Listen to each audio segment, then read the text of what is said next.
Voters in Arizona are heading to the polls today in several key primary races. And just a short time ago, the Justice Department announced it's monitoring polling sites in Maricopa, Apache, and Pima counties.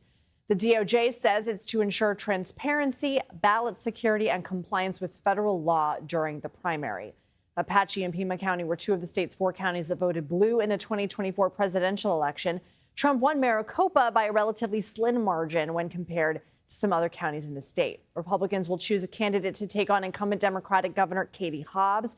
She's running unopposed for her party's nomination. The two leading Republican candidates are Congressman Andy Biggs, who has the backing of President Trump and is the former chair of the House Freedom Caucus, and Congressman David Schweikert. CBS News congressional correspondent Taurean Small joins us now from Washington. So, Taurean, President Trump won Arizona in 2024. How much weight does his endorsement have there?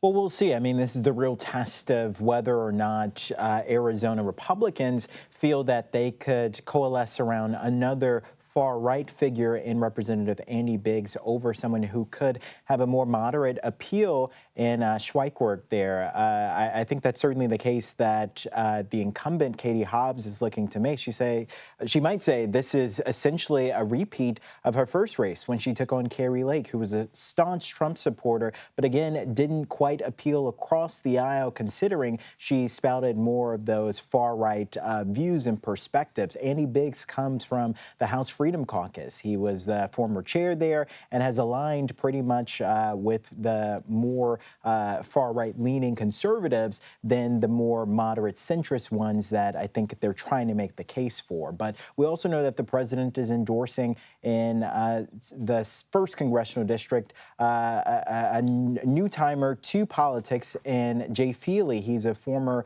football player. So I think that is another example of the president targeting more loyalists, in some cases celebrities, in these really crucial seats that could ultimately pan out to be toss-up races.